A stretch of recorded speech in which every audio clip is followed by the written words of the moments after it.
Namaskar. Today we'll be starting with lecture 18, Theories of IR. मला पहिली वाटलं की वास्तववाद या realism I could finish in one lecture, but it's not possible if we have to cover everything in enough detail for any examination. म्हणजे आपल्याला वास्तववाद मला वाटलं एकच लेक्चर मध्ये होऊन जाईल, पण नाही.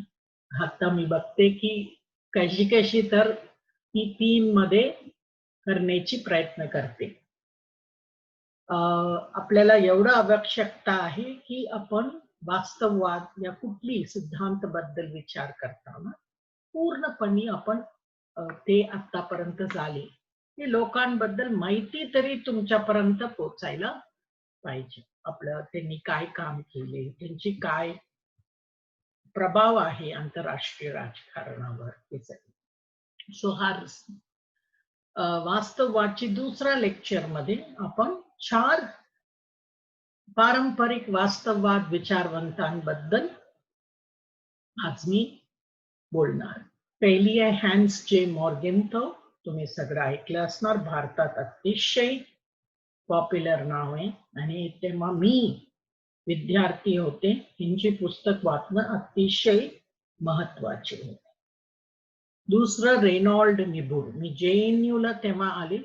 माझी प्राध्यापक प्रोफेसर KP मिश्रा अतिशय मोठा आणि फार चांगला इंटरनॅशनल रिलेशन्सची टीचर होते. त्यांनी मला हा 3 विचारवंताला मला इंट्रोड्यूस केले. एक रेनॉल्ड निबूर, दुसरा फ्रेंच रेमंड अरॉन. आपण युजली युरोपियन थिंकर्स, फ्रेंच थिंकर्सला एवढं महत्व देत नाही, बट रेमंड अरॉन अतिशय महत्वाची आहे. ते एक मोठा सोशियोलॉजिस्ट पण होते. आणि तिसरा चौथा हेनरी किसिंगर. यांना नवी पारंपरिक पण म्हणतात, बट त्याच्यावर आपण नंतर विचार करू. पहिली हे चौघांचे काय प्रभाव आहे आंतरराष्ट्रीय राजकारणावर याची आपण विचार करूया. सो आता जाऊया आजची लेक्चर मध्ये. पहिला हॅन्स जे मॉर्गेन्थौ. हा पारंपरिक वास्तववादची पितामह म्हणून समजतात आणि 20वी शताब्दीची अतिशय आंतरराष्ट्रीय राजकारणाची एक अतिशय मोठा प्रभाविक विचारवंत म्हणून त्यांची पुस्तक पॉलिटिक्स अमंग नेशन्स वाचलं नाही तर वाचून घ्या. ते जर्मन अमेरिकन होते. जर्मनी सोडून नाझी हिटलरची वेळ आहे. ते ब्रिटन आणि त्याच्यानंतर अमेरिकेत आले होते आणि युनिव्हर्सिटी ऑफ चिकागो मध्ये प्रोफेसर होते.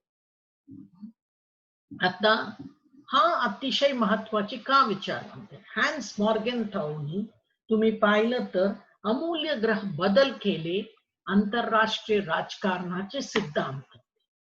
वास्तववादला त्यांनी एक आकार दिले, एक चौकोट दिले. त्यांनी पहिल्यांदा सांगितलं की एक सत्ताची संघर्ष आहे आणि हा संघर्ष राजकीय वास्तववाद अभ्यास करण्याची प्रयत्न करतात.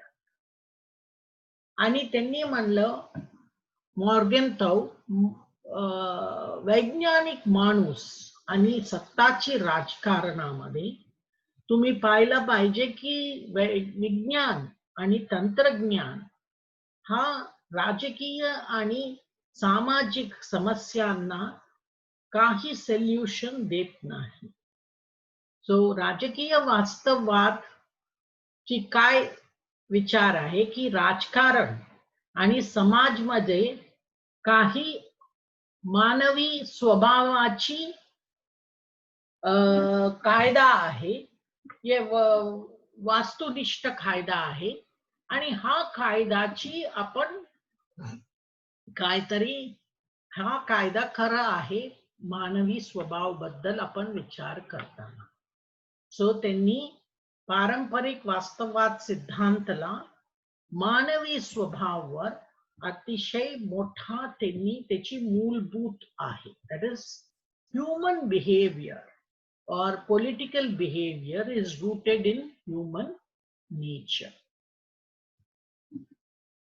हॅन्स मॉर्गेनथौला आपण पितामह म्हणू शकतो.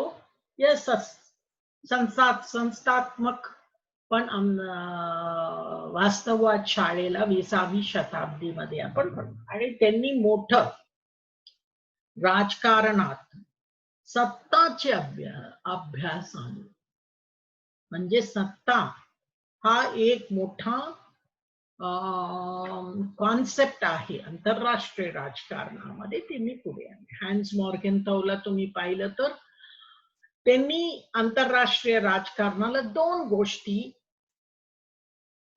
तत्वाची आणि विचार प्रणालीची चौकट मध्ये आणलं. एक सत्ता, दुसरा राष्ट्रीय हित. त्यांनी सत्ता आणि राष्ट्रीय हितला संबंध जोडण्याची अतिशय महत्वाची हे केलेला आहे.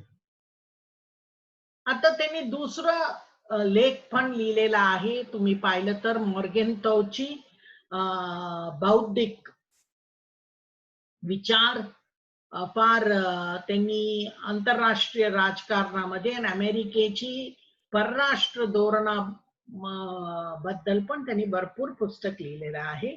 आणि ते अणुशस्त्र बद्दल लिहिलेला आहे आणि अमेरिकेची भूमिका व्हिएतनाम युद्धामध्ये पण त्यांनी लिहिलेलं आहे. आणि ते तुम्ही पाहिलं तर त्यांची अतिशय निराशजनक दृष्टिकोन आहे, निराशवादी दृष्टिकोन आहे मानवी स्वभावाबद्दल. आणि तो ह्यांची म्हणणं आहे की मानवी स्वभाव सत्ताची वासना मध्ये आहे. आणि तुम्ही पाहिलं तर ते म्हणतात इनएव्हिटेबिलिटी पण,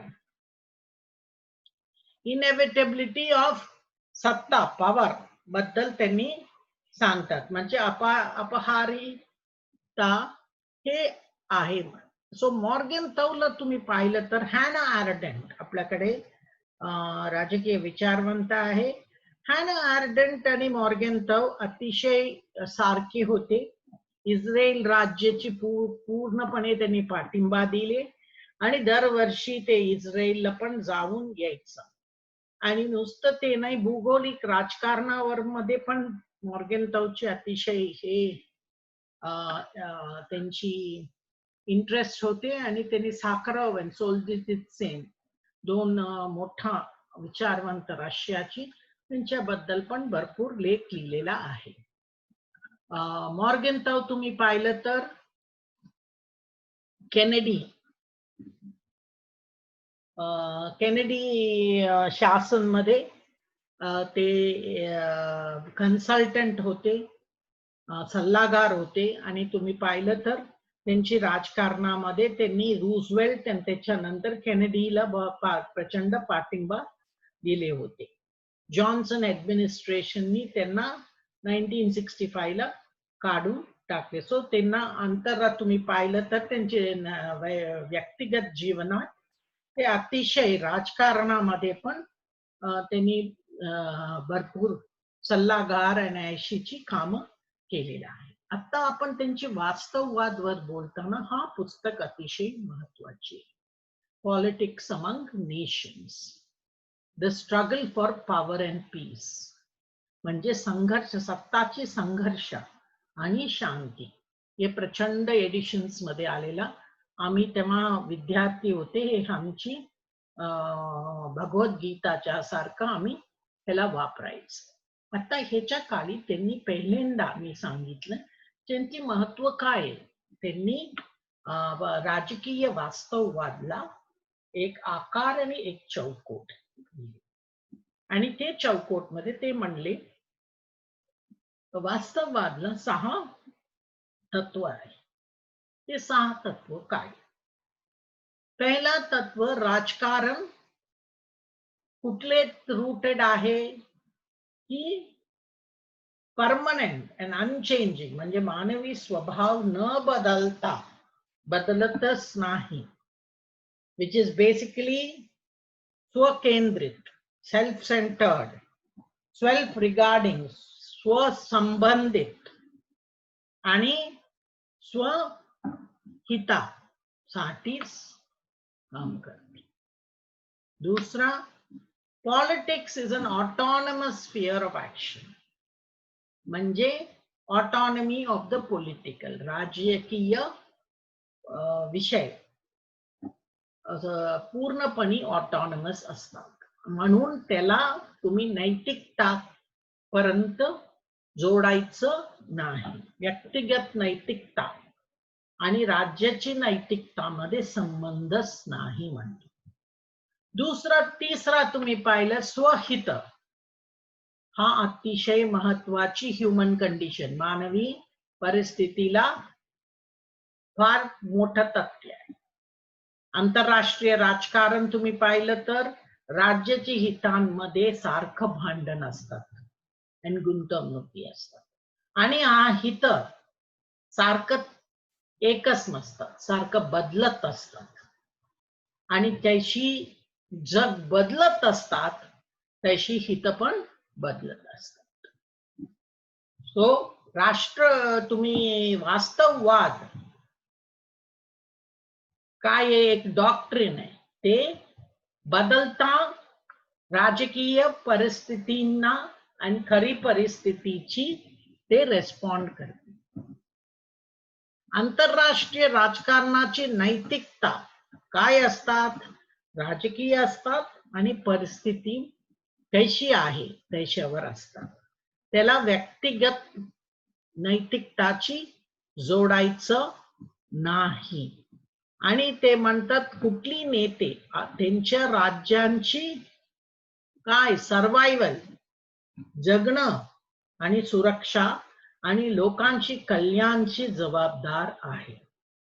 आणि कुठली पण जबाबदार नेता ते परिस्थिती ते दिवस मध्ये कुठली चांगली चॉईस आहे ते घेणार, आणि हा परिस्थितीप्रमाणे ते राजकीय निर्णय ते घेतात. ते अतिशय महत्वाची आहे आणि ते राष्ट्राची हितांमध्ये असायला पाहिजे. त्याच्यानंतर त्यांची म्हणणं आहे की वास्तववाद, देअरफॉर तुम्ही पाहिलं तर कुठली एक विचार प्रणाली लोकांवर टोकण्याची प्रयत्न करत नाही. आणि तुम्ही पाहिलं तर ते म्हणतात आंतरराष्ट्रीय राजकारणामध्ये कुठली आयडिओलॉजी आपलं सुरक्षा विरुद्ध जात असलं तर ते आयडिओलॉजीला फेकून द्यायचं. आणि त्यांची 6वी म्हणणं आहे की स्टेट क्राफ्ट म्हणजे राजकारणची पटुत्व, ते अतिशय काय शांतपणा, काय एक्साइटमेंट नसतं त्याला, काय हे नसतात. ते इम्परफेक्शन्स, ह्युमन लिमिटेशन्स हे सगळं घेऊन निर्णय घ्यावा लागतात. हा निराशवादी ज्ञान की माणूस काय त्यांचा स्वभाव बदलत नाही आणि ते अतिशय स्वकेंद्रित आणि स्वसंबंधित स्वार्थासाठीच काम करतात. सो पॉलिटिकल रिअलिझम तुम्ही पाहिलं तर ह्यांची राजकीय वास्तववाद मॉर्गनथॉनी त्यांनी पहिली सत्ता आणि हितांची संबंध जोडले. ते म्हणले कुठली राज्य पण त्यांची सत्ता आणि हित साठीच धोरण करायचं, सत्ता वाढवण्यासाठी. दुसरं, मानवी स्वभावाला लक्षात ठेवून, बिकॉज मानवी स्वभाव सारखं चांगलं नसतं. ते स्वहितासाठी त्यांची स्वार्थ आणि स्वसंबंधी काय करतात त्याची लक्ष घालायलाच पाहिजे. आणि ते तुम्ही पाहिलं तर आपण आता हा विचार केलं तर की पूर्णपणे मॉर्गनथॉनी काय नवीन सांगितले. त्यांनी तुम्ही म्हणलं त्यांचे पुस्तक तुम्ही वाचलं तर ते म्हणतात की सगळे माणूस राजकीय प्राणी आहे. राजकीय प्राणी सारखं सगळ्यांना सत्तासाठी सत्ता पाहिजे आणि सत्ताची यश ते फार त्यांना आवडतात. ॲनिमस डॉमिनॅडी म्हणून ते शब्द वापरतात. म्हणजे ह्युमन लस्ट फॉर पॉवर, म्हणजे मानवी वासना सत्तासाठी.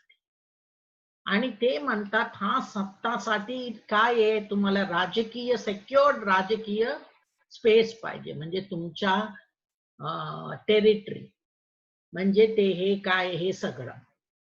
तशी चीन तुम्ही पाहिलं तर चीन एवढं मोठं नव्हतं. तिबेट फार मोठं राज्य होतं. तिबेटला त्यांनी आक्रमण करून 1949 मध्ये घेतल्यानंतर तिकडे त्यांनी काय केलं, सगळ्या तिबेटियन लोकांना अल्पसंख्यक करून त्यांनी आता पूर्णपणे त्यांच्या खाली, आणि आता सगळ्यांकडून म्हणतात हे माझं आहे ते हे. सो हा काय आहे, ॲनिमस डॉमेंडी. तुम्ही मॉर्गन ताऊची विचारवंत कडून तुम्ही घेतलं तर लस्ट, ते आम्ही मला सगळं पाहिजे आणि हा मी मिळवणार, हे सगळं सत्य राज्यांकडे आहे. आणि ह्यांची म्हणणं आहे की सगळं आंतरराष्ट्रीय पातळीवर राजकीय स्थान प्राप्त करण्यासाठी सगळ्यांचे विचार असतात. तशी हिटलरनी कशी दुसऱ्या राज्यांवर आक्रमण केले, त्यांची काय डॉक्ट्रिन होते, लेबेनसुराम. लेबेनसुराम म्हणजे लिव्हिंग स्पेस, जगण्यासाठी जागा जर्मन लोकांना न होते म्हणून ते सांगून सांगून त्यांनी सगळं आजूबाजूंची सगळ्यांची टेरिटरीज घेऊन ठेवले होते. तो सुरक्षा राज्याची बाहेर आणि राज्याचे आत मध्ये हा अतिशय अवघड आहे, बिकॉज ऑफ अराज्यता. ह्यांची म्हणणं आहे हा स्वभाव ॲनिमस डॉमिनॅन्डी, म्हणजे मानवी वासना सत्तासाठी आंतरराष्ट्रीय पातळीवर सत्ता राजकारणाला एक मूलभूत हे होते. सो त्याच्यामुळे राजकारण खरं काय आहे, सत्तासाठी संघर्ष आहे. आणि हा संघर्ष मध्ये काय तुमची उद्देश असणार और देह असणार, तुम्ही पहिली काय अक्वायरिंग, नंतर देखरेख मेंटेनिंग, डेमॉन्स्ट्रेटिंग, प्रत्यक्षिक, हा एक पॉलिटिकल राजकीय ऍक्शन साठी तुम्ही करण्याची हा कारवाई कृती साठी तुम्ही एक तंत्र म्हणून वापरणार. आणि तुम्ही हे पाहिलं तर मॉर्गन ताऊ मी काय करतो, मॉर्गन ताऊ म्हणतो हा संघर्ष दबाव या थ्रेट वापरण्याची धमकी वापरण्यासाठी पण असतात, आणि याला नैतिकता वेगळं नैतिकता लावायला लागणार. सो त्यांनी खरं प्लेटोची मदत घेतो.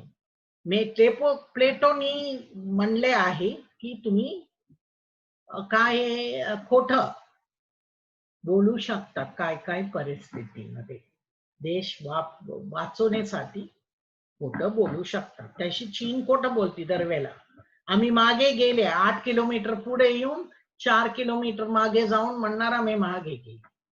ते पूर्णपणे ते मागे जायला पाहिजे. ते काय काय हे घेतलेलं आहे ते त्याच्याबद्दल बोलत नाही, आणि ते काय मीटिंग मध्ये बोलतात त्याच्याबद्दल त्यांनी कधी ठेवले नाही. 1962 तुम्ही घेतलं तर नेहरूला पण त्यांनी तशीच केली, कारण काही नेहरू पंतप्रधान नेहरू अतिशय त्यांची मोठं मित्र होते. सो इथे त्यांनी म्हणतात our rulers will probably have to make considerable use of lies and deceit for the good of their subjects. म्हणजे त्यांनी खोटं बोलणं आणि कपट राज्यांसाठी वापरलं तर ठीक आहे.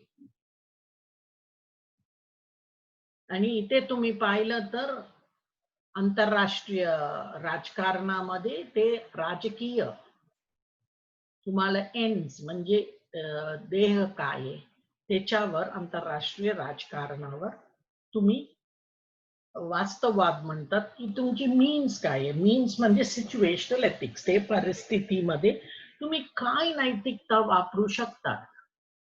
पॉलिटिकल विजडम काय म्हणतात, प्रुडन्स आणि मॉडरेशन, मध्यमी ठेवणं.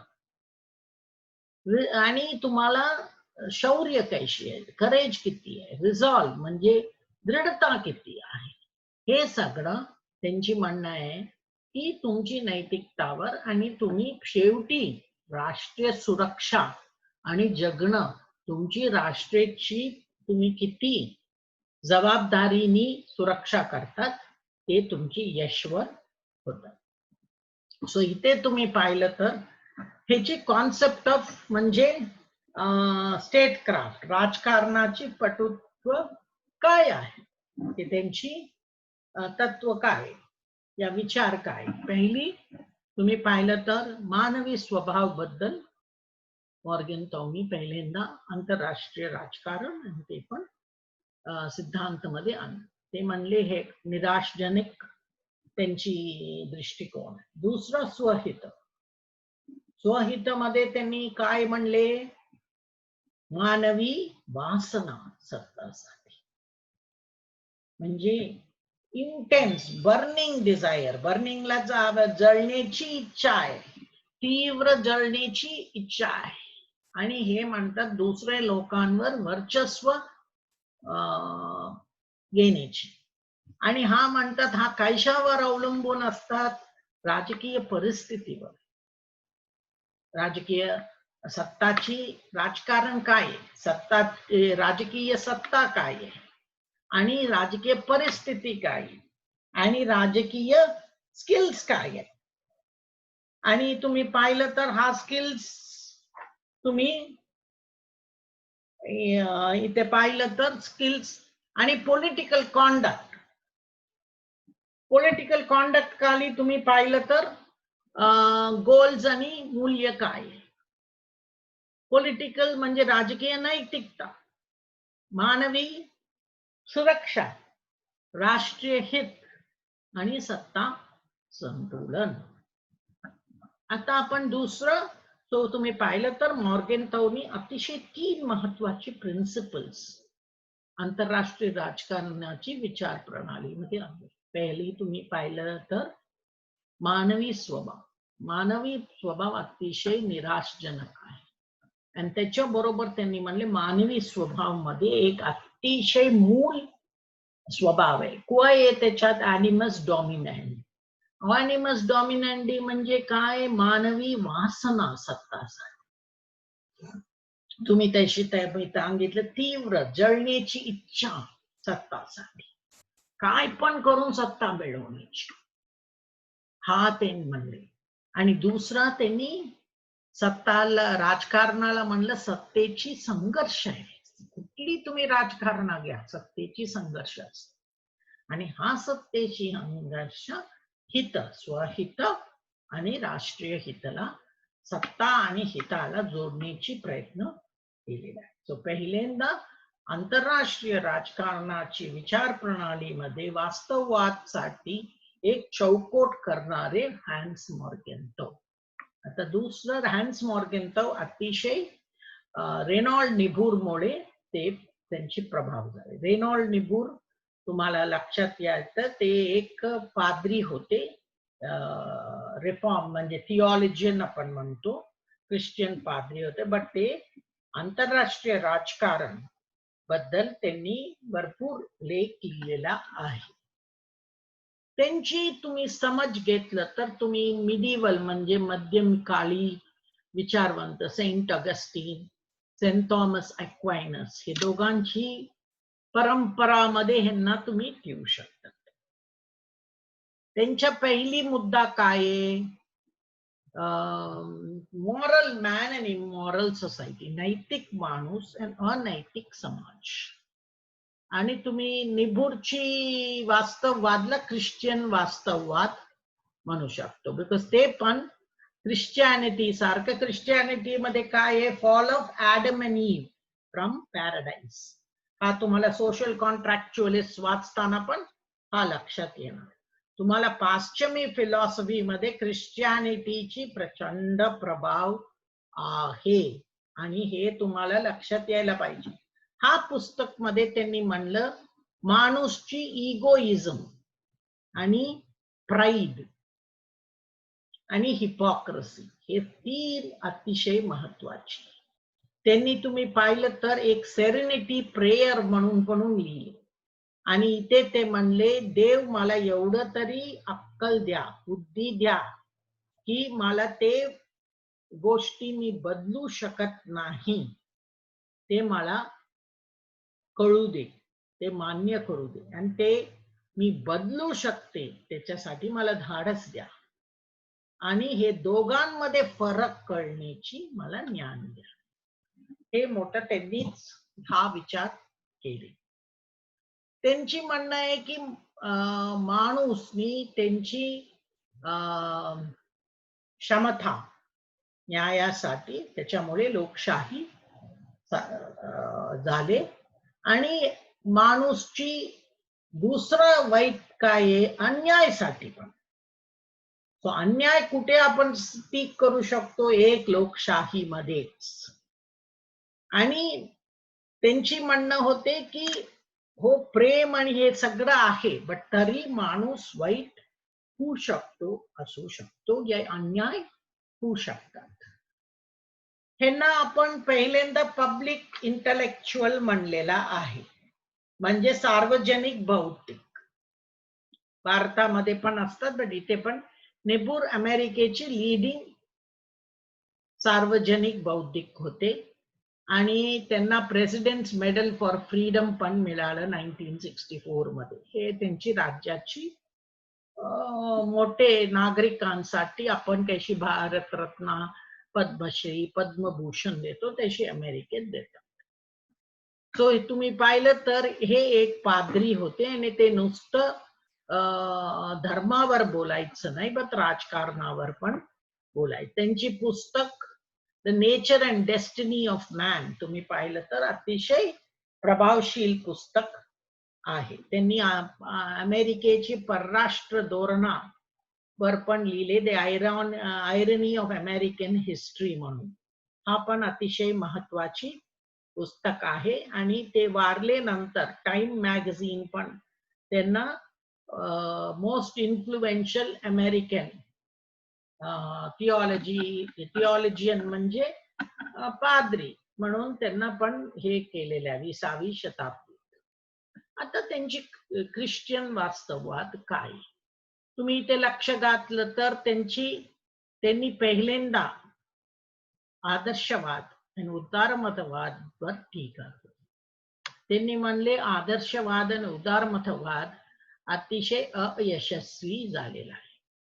त्यांनी माणूसची क्षमता वर त्यांनी काही विचार केलेला नाही, चांगलं करण्यासाठी आणि वाईट करण्यासाठी. निबूरला तुम्ही पाहिलं तर दुसरा महायुद्ध नंतर त्यांची वास्तववादचे विचार अजून तीव्र झालेला. त्यांनी म्हणले की अमेरिकेने सोवियत कम्युनिझम विरुद्ध ते हे परराष्ट्र धोरणावर त्यांनी केले, त्यांच्यावर त्यांनी अतिशय पाठिंबा दिले.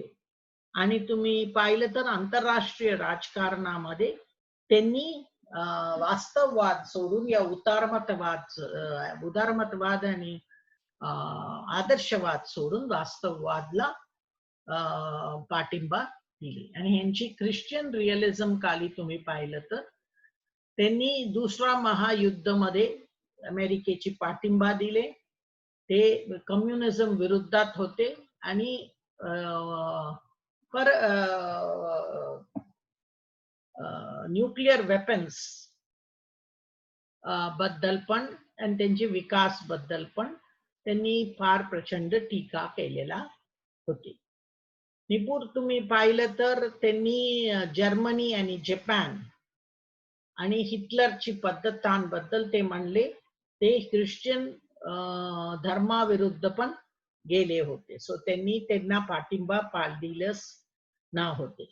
आणि इथे निबूरची तुम्ही पाहिलं असलं तर किलॉग ब्रायंट पॅक्ट म्हणून 1928 मध्ये झाले होते, त्याच्या पण त्यांनी पाठिंबा दिले. आणि ते जॅपनीज इन्व्हेजन ऑफ मंचुरिया, जॅपनीजनी मंचुरियावर आक्रमण केले, त्यांच्याबद्दल पण त्यांनी प्रचंड टीका केली होती. पण त्यांनी आंतरराष्ट्रीय राजकारणामध्ये हस्तक्षेप आणि सत्ताची राजकारणाला पाठिंबा दिला. आणि त्यांनी फ्रँकलिन डिलानो रूझवेल्ट 1940-41 मध्ये, तेव्हा त्यांनी पर्ल हार्बर नंतर दुसरा महायुद्ध मध्ये भाग घेण्याचे निर्णय गेले, त्याला पण पाठिंबा दिले. पण त्यांनी 45 मध्ये जपानवर तेव्हा अणुशस्त्र बॉम्ब टाकले, ते त्यांच्या विरुद्ध. ते म्हणलं कुठली नैतिकता काढली, याला तुम्ही डिफेंड करू शकत नाही, हे अतिशय आपण करायचंच नव्हतं. आणि शेवटी तुम्ही पाहिलं तर ऑथर स्लेसिंगर म्हणे अति मोठा इतिहासकार होते, केनेडी गव्हर्नमेंट मध्ये पण मोठे सल्लागार होते. त्यांनी सांगितलं की निपुरची काय प्रभाव आहे वास्तवात. पहिली त्यांनी माणूसची फ्रेलिटी म्हणजे नाजूकपणा, मानवी स्वभाव ही अतिशय नाजूक आहे, म्हणजे ते वाईट पण करू शकते, चांगलं पण करू शकते. आणि ते स्वहित, सेल्फ डिसेप्शन, स्वकपाटपणा आणि सेल्फ रायचियसनेस, हे तिन्ही असतात. आणि त्यांची म्हणजे सत्ताला संतुलन पाहिजे तर सत्ताकडूनच मिळू शकतं.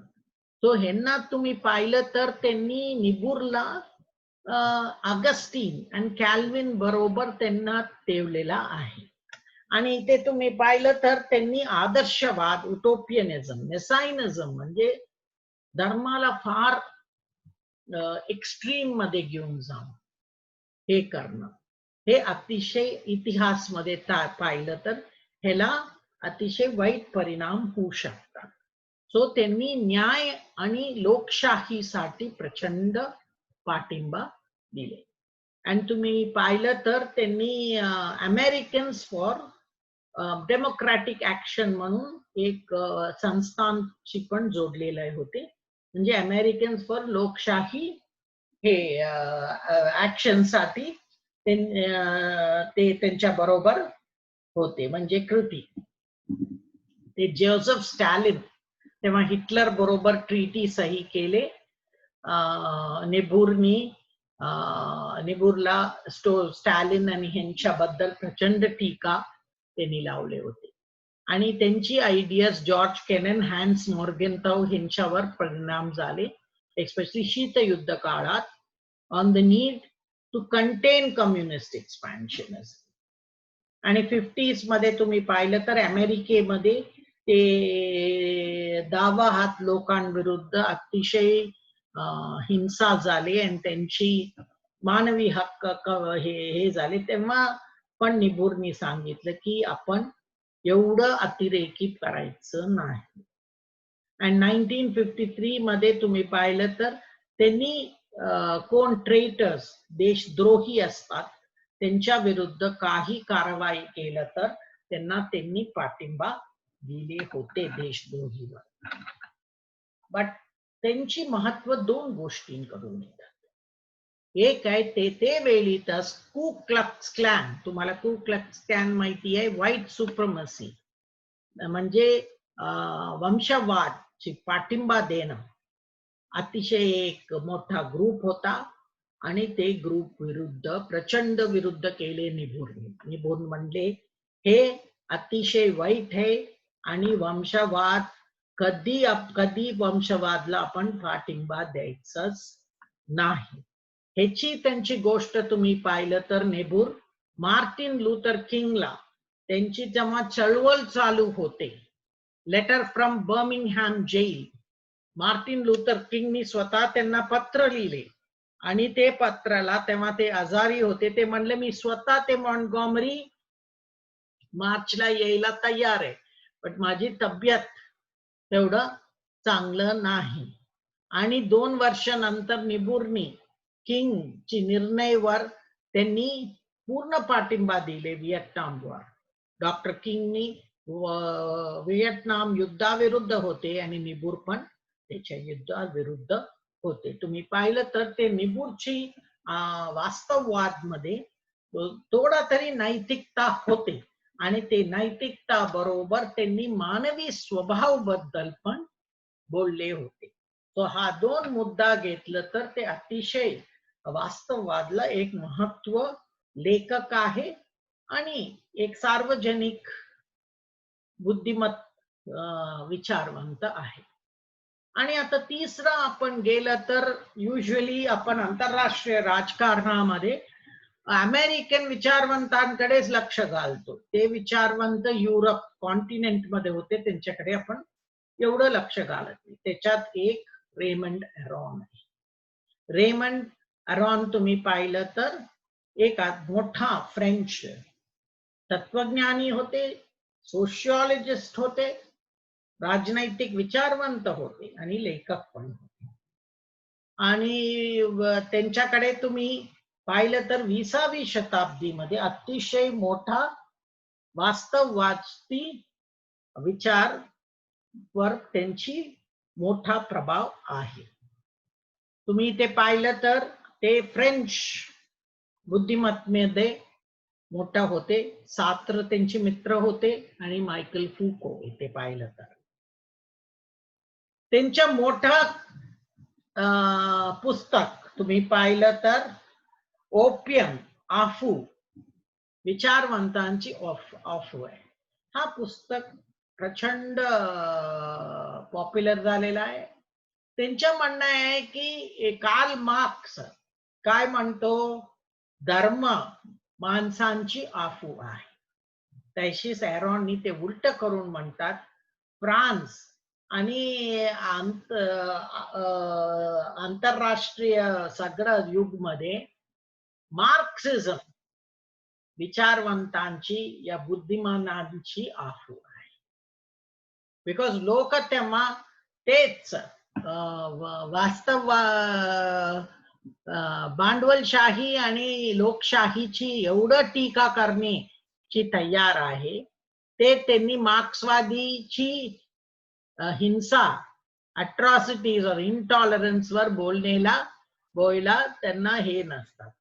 सो त्यांना जेन पॉल सार्त्रची लाईफ लॉंग मैत्री होते, बट दोघं भरपूर गोष्टींवर विचार करत नव्हते. बट ॲरॉन ची म्हणणं आहे, मी लेफ्ट विंग नाही, राईट विंग नाही, मी तिकडे टीका करायचं, तिकडे मी टीका करणार. तो त्यांची मोठा हाच शब्द आहे ते पुढचे, the intellectual who no longer feels attached to anything is not so much of an opinion. He wants certainty. He wants a system. The revolution provides him with his opium. म्हणजे ते क्रांती आणि मार्क्सवाद कशी बुद्धिमत्तांची एक आफू होतात ह्याच्यावर त्यांनी मोठा टीका केली. त्याला करत त्यांचे सगळं लेख तुम्ही पाहिलं तर त्यांना वास्तववादची शीत योद्धा म्हणू शकता, कोल्ड वॉरियर. हा शीत युद्धात तुम्ही पाहिलं तर ॲरॉन स्वतः तेव्हा नाझी पार्टी जर्मनीमध्ये सत्तामध्ये आले, ते तिथे होते आणि ते स्वतः त्याची त्यांना त्रास झालेला होते, त्यांच्यावर ते हिंसा, बिकॉज ते ज्यूइश होते. आणि तुम्ही पाहिलं तर त्यांच्या मोठा पुस्तक, त्यांनी भरपूर पुस्तक कार्ल मार्क्स आणि कार्ल वॉन क्लॉझोविट्स वर पण लिहिले. बट आंतरराष्ट्रीय राजकारणाकडून विचार करायचं असलं तर त्यांचे पुस्तक पीस अँड वॉर, आणि इथे त्यांनी आंतरराष्ट्रीय राजकारणाचे सिद्धांत मांडलेला आहे. आणि तुम्ही पाहिलं तर ते म्हणतात, मॅक्स वेबरनी म्हणले, राज्याला कुठल्याची मोनोपॉली आहे, अधिमान्यता कुठे आहे, फिजिकल फोर्स वापरण्याची, आणि हा वापरण्याची, आणि ते म्हणतात राज्यांमध्ये जी संबंध मध्ये आपण हा गोष्ट घेऊ शकत नाही.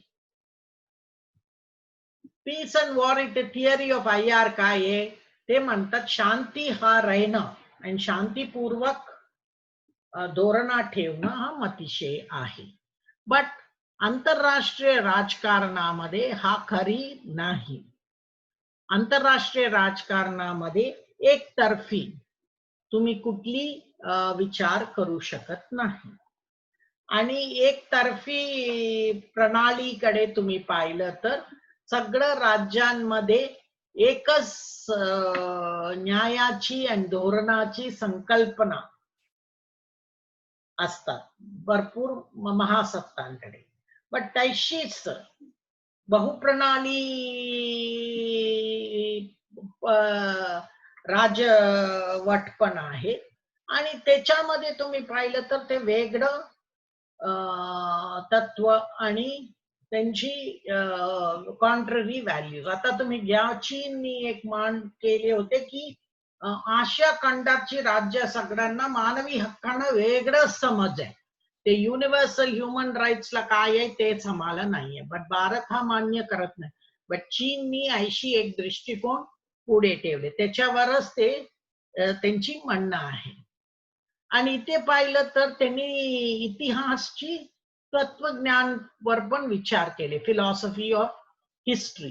त्यांची म्हणणं होतं की जर्मनीवर तुम्ही पाहिलं तर जर्मनीमध्ये ते अतिशय काय शिकलेला इंडस्ट्रियलाइज समाजनी एक एवढं तानाशाही गोष्ट पार्टीला आणि नेतेला पाठिंबा कशी दिली. दुसऱ्या लोकांना तुमची अपयशासाठी त्यांना कारण करून त्यांना मारण्याची धोरणावर तुम्ही कशी पाठिंबा दिले, हा प्रश्नावर त्यांना अतिशय हे आहे की मानवी स्वभाव सारखं चांगलं नसतात. इथे परत मॉर्गेनथाऊची विचार येतात त्यांच्याकडे की स्वातंत्र्य, टॉलरन्स अँड मॉडरेशन हा सारखं मानवी स्वभाव मध्ये नसतात. दुसरं त्यांचं म्हणणं आहे टॉकविल अँड मॉन्टेस्क्यू सारखं की राजकीय संस्थान मध्ये विविधता असू शकतात, एकच चांगलं आहे अशी आपण म्हणू शकत नाही. म्हणजे त्याची लोकशाही, अमेरिकेची लोकशाही या फ्रेंच लोकशाही या ब्रिटिश लोकशाही सारखंच लोकशाही पाहिजे असे म्हणू शकत नाही. भारतमध्ये पण लोकशाही आहे, ते पण लोकशाही चांगलं असू शकतात. सो इथे त्यांची बेसिकली विचार कशी येतात आपल्याकडे आपण पाहिलं तर त्यांनी दोन महत्वाची सिद्धांतकारची उपयोगी करतात, एक कार्ल मार्क्सची आणि दुसरी इमॅन्युअल कांट. इमॅन्युअल कांटची म्हणतो हो, तेव्हा तुम्हाला शांती आहे, तो नैतिकता ठेवणं ठीक आहे, पण तेव्हा युद्धाची वेळ येत असतात, स्टेट ऑफ वॉर, तेव्हा तुम्हाला खरी परिस्थितीप्रमाणे तुम्हाला त्याच्यावर ते निगराणी ठेवून आणि तुम्ही ते परिस्थिती घेऊन तुमची परराष्ट्र धोरणामध्ये फरक करायलाच पाहिजे. म्हणजे तुमची स्वातंत्र्य युद्धाला जाण्यासाठी या दबाव वापरण्यासाठी कायदा तुम्हाला ठेवण्यासाठी. आणि तुम्ही पाहिलं तर हा रेमंड डरॉन अतिशय महत्वाची का आहे, त्यांनी कॉन्टिनेंटल वास्तववादासाठी मोठा त्यांची प्रभाव आहे. त्याने ॲरॉननी तुम्ही पाहिलं तर हिंसाकडून स्वातंत्र्य असणं अतिशय महत्वाचं, आणि त्यांनी म्हणलं सगळं क्रांती चांगलं आहे अशी नाही. आणि आंतरराष्ट्रीय पातळीकडे तुम्ही पाहिलं तर राजकीय परिस्थितीमध्ये अतिशय भयानक आहे का, अराज्यतामुळे. की तो म्हणतो की मार्क्सिझम पेक्षा अराज्यता अतिशय गंभीर आहे. आणि इथे त्यांनी बेसिकली म्हणणं आहे की आंतरराष्ट्रीय राजकारणाची बघण्याची धोरणं रेमंड डरॉननी प्रचंड ते सगळ्यांची आपल्याकडे गुंतवणुकी आणि काल्पनिक हे होते, त्याच्यावर त्यांनी मोठा टीका केलेला आहे. आणि हिंसा राजकारणामध्ये कुठली तऱ्हेची हिंसा असलं तरी त्यांनी त्याच्यावर टीका केलेला आहे. म्हणजे काय काय लोक मार्क्सवादीसाठी तुम्ही 10 हातांची आता लोक अमेरिकेमध्ये पाहिलं तरी एवढं हिंसा करतात आणि ते म्हणतात आम्हाला पोलीस नको का, पोलीस तुमच्यावर हे दाबाच असो तुम्ही पाहिलं तर. बट त्याला का आपण वास्तववाद म्हणतो, बिकॉज मानवी माणूसकडे बघण्याची त्यांची धोरणा काय आहे, अतिशय दुःखद. ते म्हणतात ते पण निराशवादी आहे. आणि हिंसा हा म्हणतो हा एक धोरण झाले समाज आणि राज्यांना कायदाशील ठेवण्यासाठी. आणि अणुशस्त्र युद्ध होऊ नये हा मोठा हे प्रभाव आहे. तो म्हणतो की आपण कुठली परिस्थितीमध्ये विवेकता वापरण्याची कमी असतात आणि आपल्या प्रभावावर आपण जास्त हे करतो. ह्याच्यावर त्यांची मोठा लेख आणि ह्याच्यामध्ये पण लिहिलेला आहे. सो रेमंड अरॉन तुम्ही पाहिलं तर पीस अँड वॉर म्हणजे शांती वेळेत कशी आपण वागू शकतो आणि तेच युद्धाला आलं तर आपण कशी वागू शकतो, दोन वेगळे प्रकार आहे. आणि हा पाहिलं तर यांची लेख अतिशय महत्वाची आहे सिद्धांत पातळीवर. आणि चौथा आणि शेवटच्या आपण नवी पारंपरिक वास्तववाद आहे हेनरी किसिंगर. तुम्ही हेनरी किसिंगर अजून जिवंत आहे, 97 इयर्स आहे. अमेरिकेची विचारवंत आहे आणि त्यांनी अमेरिकेची परराष्ट्र मंत्री पण रिचर्ड निक्सन आणि जेराल्ड फोर्ड ची पिरियड मध्ये पण राहिलेला आहे, म्हणजे सत्तामध्ये पण. आणि ते हार्वर्ड युनिव्हर्सिटी मध्ये प्राध्यापक पण होते. त्यांची मुद्दा काय, शांती, अधिमान्यता आणि इक्विलिब्रियम, समतोल. आणि हा मेनली त्यांची पीएचडी थिसिस मध्ये आले होते. पीएचडी थिसिस मध्ये हे 3 विषयावर त्यांनी लिहिलेलं आहे. आणि कशी 1815 विएन्ना काँग्रेस बद्दल होते. तिथे 2 मोठे नेते होते, कॅझलरे आणि मेटरनिच, त्यांच्यावर. नाही ते महत्वाची त्यांनी काय, अधिमान्यता म्हणजे काय ते म्हणतात. अधिमान्यता तुम्ही न्यायाशी गुंतवणूक करायचं नाही. आंतरराष्ट्रीय राजकारणामध्ये ते म्हणतात नुसतं अधिमान्यता म्हणजे पण तुम्ही कुठली तरी गोष्टीवर सारखं परराष्ट्र धोरणावर तुम्ही काय काय पद्धत वापरू शकतात आणि तुमची उद्देश काय आहे त्याच्यावर कुठेतरी तुम्हाला एग्रीमेंट आहे. आंतरराष्ट्रीय व्यवस्थाला काय आहे, मोठे सत्तांना हा मान्य केल्यानंतर त्याला अधिमान्यता मिळालं अशी आपण समजतो. तेव्हा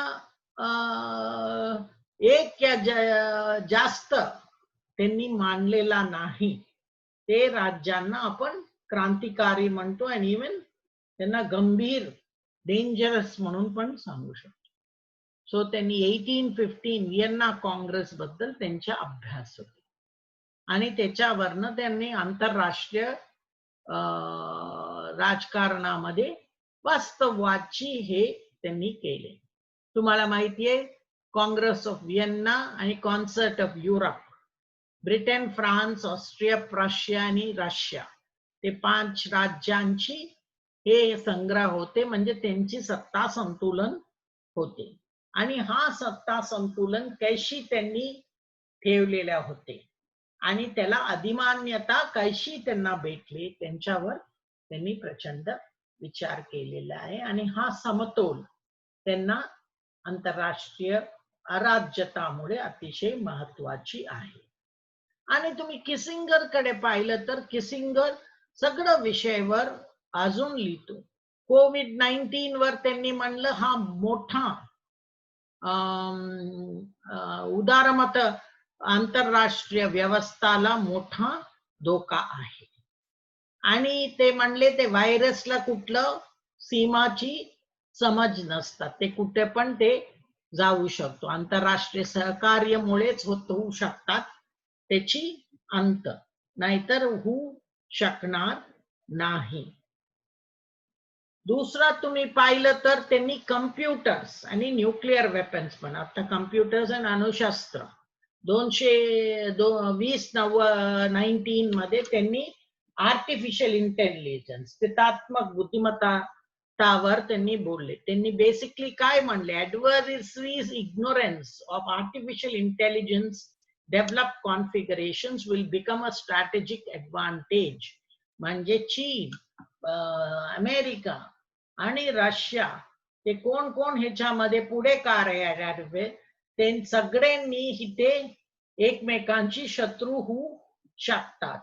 आणि ते पण अणुशस्त्रपेक्षा हा अतिशय कम्प्युटरला कशी हॅक करणार आणि ह्याच्यावर प्रचंड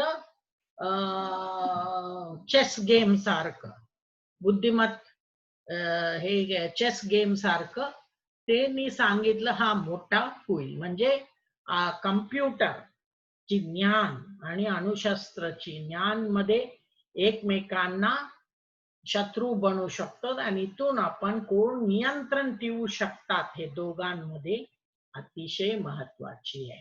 आणि जास्त जास्त नेत्यांना ह्याची खरी आणि खोटी मध्ये फरक कळणं मध्ये अतिशय क्षमता वाढवायला लागणार आणि त्याच्यासाठी तुमची लष्करी क्षमता पण वाढवायला लागणार. बिकॉज तुमच्या पुढच्या शत्रू हा वापरू शकतात.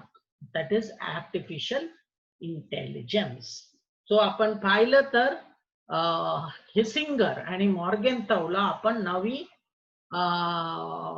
पारंपरिक वास्तववाद मध्ये पण ठेवण्याची करू शकतो. सो हा लेक्चर मध्ये आपण वास्तववादची अतिशय महत्वाची 4 विचारवंताची, ते पण 20वी शताब्दीची वास्तववादची कोण कोण मूलभूत विचारवंत होते त्याच्यावर आपण चर्चा केली. ते हॅन्स मॉर्गेनथॉ, रेनॉल्ड निबूर, रेमंड एरॉन आणि हेनरी किसिंगर. आणि त्यांचे काय विचार होते ते आपण समजून घेण्याची प्रयत्न केले. तर पुढच्या लेक्चर मध्ये मी नवी वास्तववाद कडे वळणार आणि त्याच्या काळी आपण केनेथ वॉल्ट्झ आणि थॉमस शेलिंग आणि जॉन मर्शिमियर यांच्या विचारावर आपण लक्ष घालूया. थँक्यू. नमस्कार.